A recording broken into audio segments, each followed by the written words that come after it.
Howdy friends, today we're going to function test this jungle carbine, and this jungle carbine was made in 1945 and it has seen a lot of miles. A lot of miles, but it's still fun. I think they're still great rifles, but there's a series of things that we should probably look at before we consider pulling the trigger on this thing. So what kind of things do you look for, Rifle Jar? I am about to show you, so stay tuned. And before we take this thing to the range, I may or may not decide to do it today, depending on what we find. But if everything is a-okay, we'll run some test loads through it, see what happens. And I will be wearing safety eye protection because I kind of like the way I like being able to see, and I like the way my face is structured. You know, not over here. I don't like my nose over there and my chin over there. I like having everything kind of where it is. So safety first. So let's have a close look and get straight to it. The venerable jungle carbine. Beautiful, beautiful. Yes, unfortunately it's been sporterized and heavily sanded. Like I said, it's in females. Not uncommon for Milsurps, is it? Let's get to it. So we're going to do a quick teardown. One of the first things we're going to do though is check the headspace. Now I've done a thorough cleaning of the bore. Lots of cleaning. I've been working on this thing for about a whole day, just trying to take care of the bore. And we got a fair amount of blue out of the barrel. There's probably 20, 30, 40, 70 years of blue there. I should say copper, dissolved copper. The bore is all right. Certainly not perfect. It's frosty about midway down the barrel here, but let's just check the headspace here. Find out where that's at. This is a 0 bolt head on here. So these are headspace gauges. Are a good investment if you are into Lee Enfields. So let's try the go gauge first. I bet you this closes no problem. Yep, closes no problem. So that's the go gauge. 0.064. Here we have no go gauge.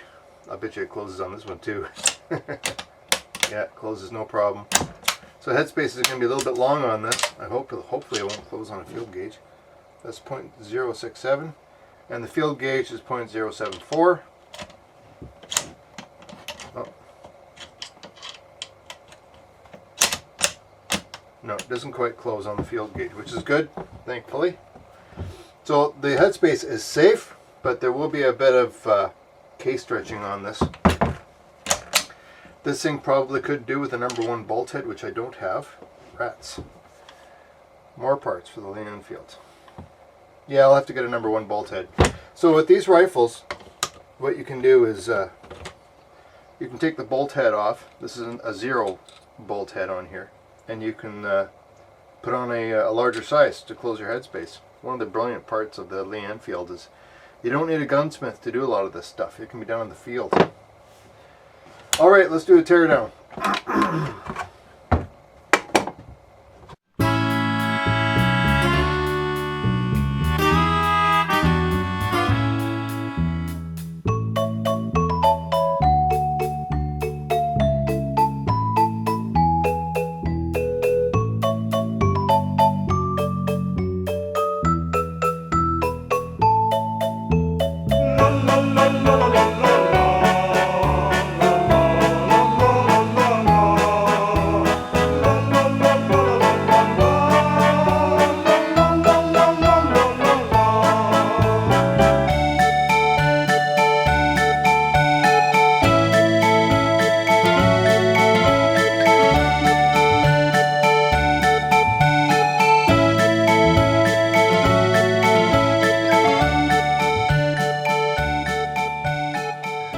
What we're going to do at this point in time is just examine the receiver for cracks. I'm going to look right around the chamber area here, looking for little fine, tiny little micro cracks. Now I'm not a gunsmith. This is just stuff anybody can do. This is common sense stuff here. Why would we look for micro cracks right around the chamber area? You know, obviously somebody's just put a super hot load into it, or maybe the barrel had a maybe the barrel had an obstruction and a shot was fired, over pressurized. And you can also look at the area of the lugs. Clean that out.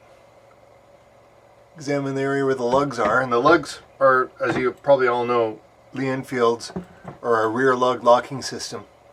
You can look in there, see if you see any anomalies or burrs. Nope, nothing really stands out. So okay, let's go ahead and start doing some cleaning here. We're going to try to get off as much mung as possible.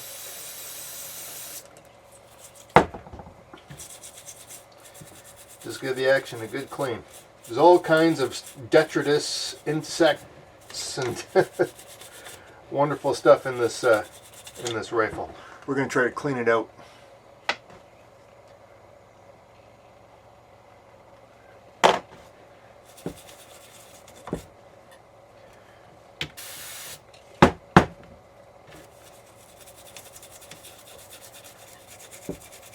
It's good to also have a few of these cut up for this purpose, because your toothbrush might not be able to fit in all these nooks and crannies.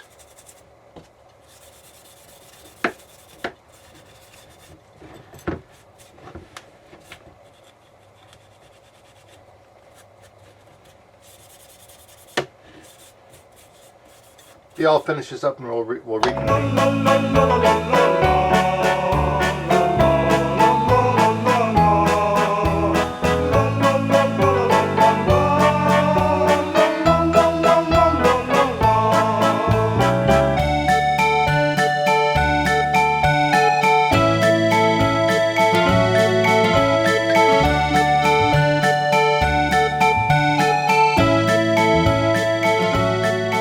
Area here, we have a Lee Enfield trigger. Alright? And if you look on the leading edge of it, the forward leading edge of it, we're going to clean this mung out, but you'll see there are two raised areas. These are the essentially the settings for your two-stage trigger. Do not file these down. If you don't like a two-stage trigger, too bad for you, get used to it. Don't file any of these down. And if you don't have a two-stage trigger, and these are nice and proud like what you see here, which is what you want them to be nice and proud, then you probably have a bedding issue, not a trigger issue. So anyways, get these nice and clean, polish them up, and this area needs to be nice and clean. I mean, this is not clean. It needs to be. Okay, I'll clean this up and we'll get back.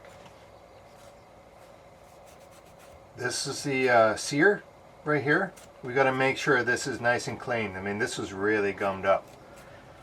Really gummed up. Hey, who knows, maybe it came out of the factory with all that stuff on it. 1945. Good, nice and clean. You gotta get all the mung off all these parts and pieces. It's gonna take you a little while. Don't need to bore you, but this is always tricky on the safety to get back. I can never remember what the right setting is.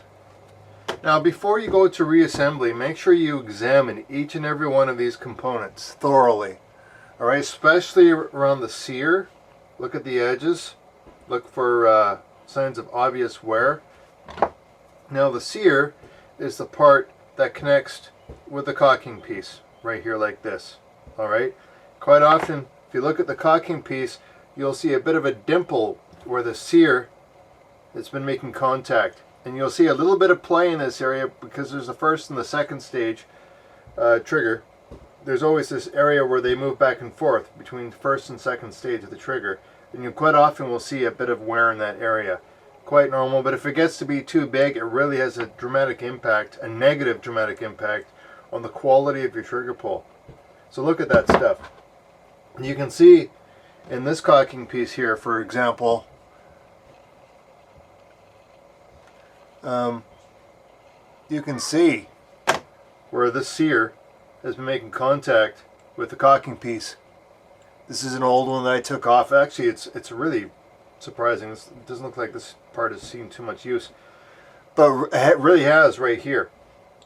And you can really feel that dimple or that depression in the cocking piece right there, where the sear has been making connection. This one isn't too bad. It's Yeah, it's not too bad. I think I can live with that caulking piece. We'll just keep that one, not replace it. Okay, so make sure you look at all of these parts and components. For example, the safety. You want this part to be functional big time. And after it's all been cleaned up, you'll see the dried grease will be a lot easier to get off because you can see it. That's why I like to use brake cleaner, is because dried grease is easier to see than wet grease. But and then once you've inspected all of your parts and components, then we'll go to reassembly.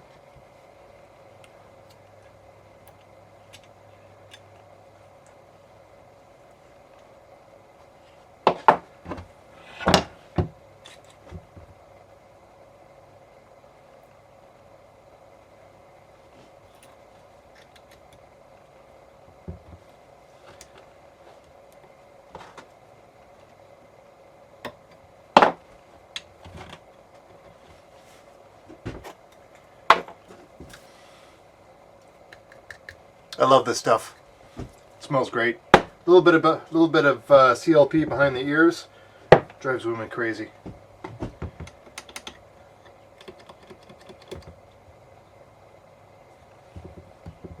Taking that out.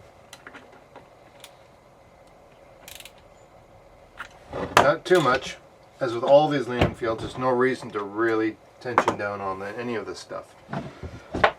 Now, while we have this in this position here, let's just to show you what the relationship here between the sear and the caulking piece is. So we'll try to imagine we have this under tension. There's our first stage. See the two nubs here? I don't know if we can zoom in anymore. There's our first stage. Right there, which is around 3 pounds. And our second stage is here, and that's where we trip the sear on the bolt. Let's put that in so you can see.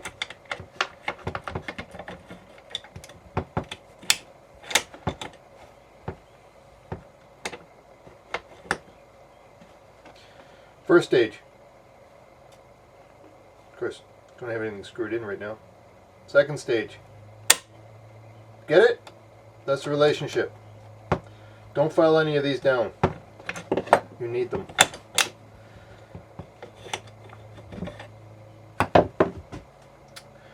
Pretty incredible mechanism. I mean, if you look at, if you tear down the bolt, or you tear down like a Model 70 Winchester, the old 3 sear disconnector, there's only 3 major components, very similar to this. Keep it simple, stupid is the way I look at it, and they kept it pretty simple. What a great system. Alright, let's go back to reassembly.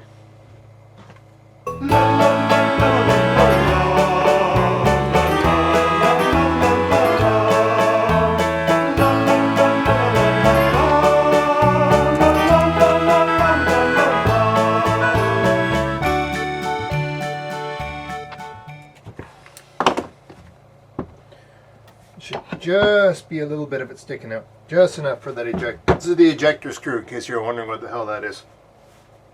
That's where the rim, the rim of the round hits that ejector screw and kicks it out. But you don't want it too far out because your bolt will hit it and bind up. Okay, now what we got? Now that we're at this stage, we're going to take that off and just give her a good, give everything a nice coat. The lugs area. Let that soak in. Yep, looks good. Now, you'll notice that on these stocks, that's good. I don't have any contact there. Caused me in. I didn't do anything to clean up the stock.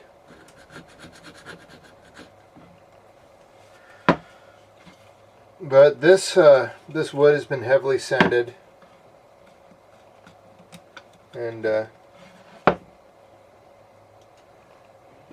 it's really important at this point in time when you got the wood off is to examine the draws. Now, one of the cool things about Lee Enfields, well, I don't know if it's cool or not, but it's different. You notice it's only got one action screw. pillar bedded. There's a pillar. If you don't have a pillar in your Lee Enfield, you're going to have a bedding problem. You got to find a pillar and put it back in. There's only one action screw, and it's right here. It doesn't need a second action screw because it has what are called the draws. And this here is essentially like a recoil lug, which is the, there's a pointer, you can see.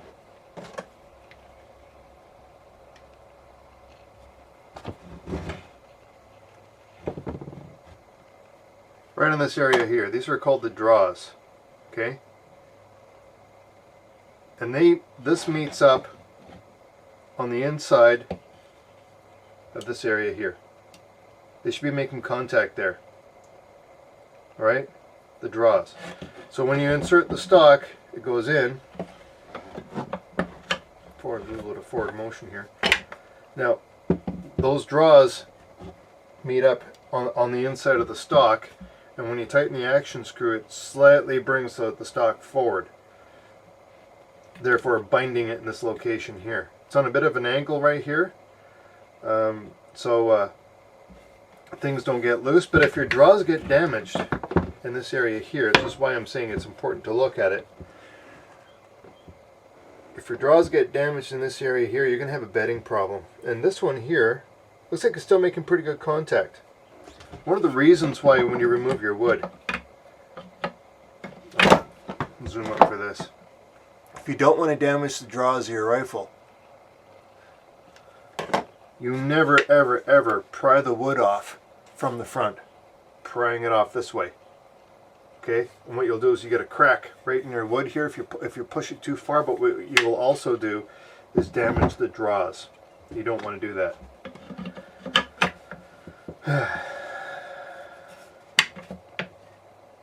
So this here rifle was kind of cool. It was gifted to me. This rifle was given to me. That doesn't belong there. By a chap in a neighboring town by the name of Mr. LaRose, and he wanted to donate to the YouTube channel, but he didn't really have in the way of funds to donate to the channel. But he liked the channel enough where he wanted to donate. So he said, Rifle Chair, can't give you any money, but how about I give you a jungle carbine? It's been partially sporterized. And I couldn't believe it. I honestly I could not believe it that this chap was generous enough, and that he believed in the message of the channel enough to do that. So we're going to use this oh man, I forgot to put the pillar back in. Here I am talking about don't forget to put the pillar back in, and that's the first thing I do. So anyway, he gifted the rifle. It belonged to his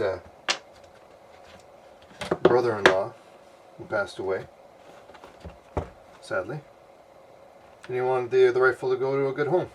And so we're going to be, with this rifle, it's going to be the new Troll Defense rifle, because I've actually been looking for a jungle carbine for a long time, but the prices have gone up substantially. I mean, you're looking at $500, $600, $700, $800 now for a jungle carbine. I can't freaking believe it. This one has been sporterized and heavily sanded, and the bore is not great. It's got quite a bit of frosting. The rifling is still good, but it's rounded, and it's seen a lot of ammunition in its day. And there's rust, but it's good enough. It's going to be definitely good enough for that purpose. Because I mean, there are opportunities if you're looking for something light and handy for trail defense purposes. But it also could be hunting, so you're not going to bring could be hunting season, so you're not going to bring a shotgun with you, not for big game. At least not here in BC. That's a little bit illegal. So something like this would be perfect. Okay, so let's do a function test. So anyway, I just wanted to say thank you very much. Thank you very much. Won't be the last time you see this rifle. We're going to be doing some more shooting with it. Okay. Safety on. Bit of grit there, but it's way better than it was before. Yeah, we're good to go there. Yeah, that was really proud, no wonder. Now, this is the original jungle carbine sight, which goes out to 800 yards, and I've replaced it because this dial is just, you can't even hear the clicks. It's almost free spinning. I'm going to let it sit in some solvent overnight and see if I can't brush some of that goop out.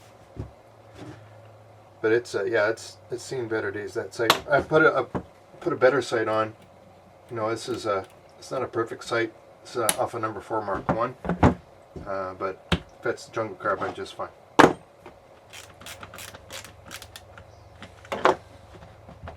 Yeah, that's loose. Don't like that.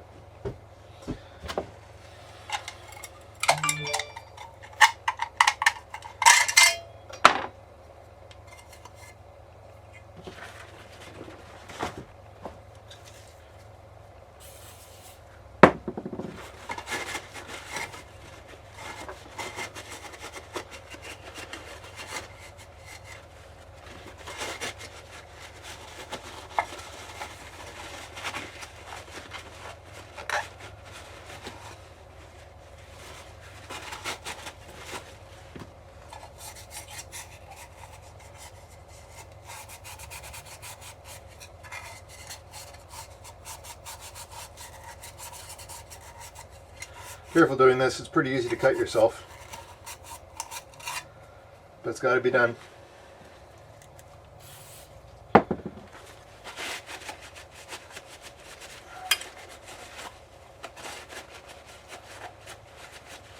You will find all kinds of stuff in the bottom of these.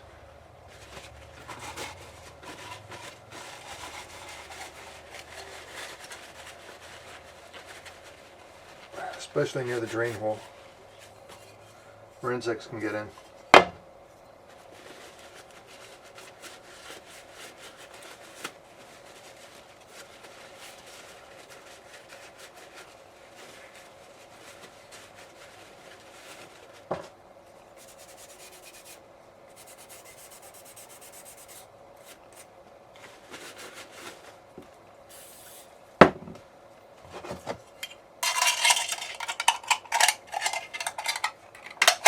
So for those of you that think that the Enfield is a push feed, it's not. It's a control round feed action. A lot of people seem to think that these are push feeds, and I'll just show you. I got a couple of dummy rounds inside this jungle carbine, and just to show me if it's a push feed, it won't be able to grasp onto the cartridge, right?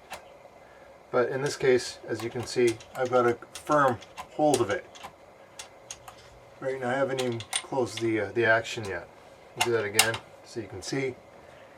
Okay, the cartridge in there. Grabbed it. Okay, we only just started moving forward about 3/4 of an inch. It's in the action. Hits the ejector and out it comes. Let's look at it from a different angle. Okay, here we go. Control round feeding, the Enfield, take 2.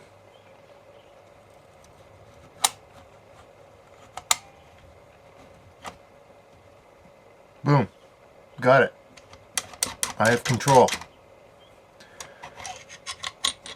Essentially the same idea as a Model 98 Mauser or a Model 70 Winchester. That the extractor grabs a hold of that rim and hangs onto it as soon as it pops out of the magazine. Damn. Got it.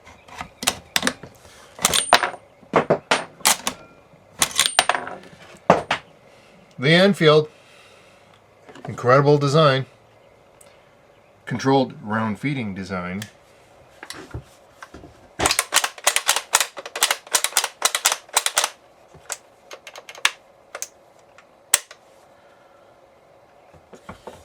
Let's go do some shooting.